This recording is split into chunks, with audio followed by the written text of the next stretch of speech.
এক ছিল এক ছেলে, নামে ছিল টিপু। সে চতুর্থ শ্রেণীর এক দুষ্টু ছেলে। পড়াশোনার চেয়ে সে কার্টুন আঁকতেই বেশি ভালোবাসত।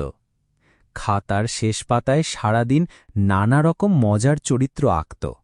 হাস্যকর বাঘ, উড়ন্ত গুরু আর চশমা পরা হাঁস।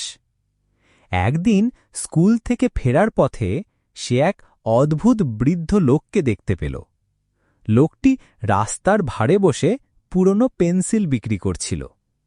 টিপু অবাক হয়ে জিজ্ঞেস করল, কাকা, এত পুরনো পেন্সিল কে কিনবে? লোকটি রহস্যময় হাসি দিয়ে বলল, এগুলো কিন্তু সাধারণ পেন্সিল নয় ছেলে, এগুলোতে জাদু আছে। টিপুর কৌতূহল চরমে পৌঁছাল। সে তার পকেট খরচের টাকা দিয়ে একটা কিনে নিল। বৃদ্ধ ফিসফিস করে বলল, যা আঁকবে তা বাস্তব হয়ে যাবে, তবে সাবধান, খারাপ কিছু আঁকলে সমস্যা হবে। বাড়ি ফিরে টিপু প্রথমে পরীক্ষা করে দেখল। সে এক ছোট্ট হাস্যকর বাঘ আঁকল। মুহূর্তেই বাঘটা খাতার পাতা থেকে লাফিয়ে ঘরে এসে দাঁড়াল। কিন্তু বাঘটা ভয়ঙ্কর নয়, বরং মিয়াও করে ডাকতে লাগল। টিপু হেসে গড়াগড়ি খেল। এরপর টিপু নানা রকম জিনিস আঁকতে লাগল। উড়ন্ত সাইকেল, কথা বলা বই আর আইসক্রিমের পাহাড়। তার ঘর যেন কার্টুনের দুনিয়ায় পরিণত হল।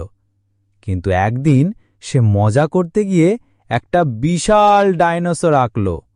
মুহূর্তেই ডাইনোসর ঘর ভেঙে বাগানে চলে গেল। চারপাশের মানুষ ভয়ে চিৎকার করতে লাগল। টিপু বুঝতে পারল মজা মজায় বড় বিপদ হয়ে গেছে। সে তাড়াতাড়ি আবার খাতায় ডাইনোসরটার ছবি আঁকল, কিন্তু এবার সেটা একটা ছোট্ট খেলনা ডাইনোসর।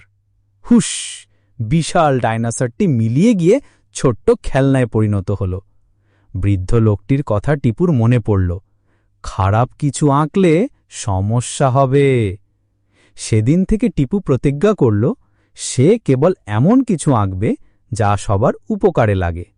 সে স্কুলের বাগানের জন্য ফুল, বন্ধুদের জন্য খেলনা আর অসহায় মানুষদের জন্য খাবার আঁকতে লাগল। ধীরে ধীরে তার পুরো শহরটা যেন রঙিন হাসি খুশি জায়গায় পরিণত হল। সবাই টিপুকে ভালোবাসতে লাগল, কারণ তার আঁকা জিনিস শুধু আনন্দই এনে দেয়। গল্পের শেষে টিপু শিখল, জাদু হোক বা প্রতিভা, তা ভালো কাজে ব্যবহার করায় আসল বড়ত্ব। নৈতিক শিক্ষা: নিজের প্রতিভা ও ক্ষমতা সব সময় ভালো কাজে ব্যবহার করা উচিত। মজা করতে গিয়ে কারো ক্ষতি করা কখনোই ঠিক নয়।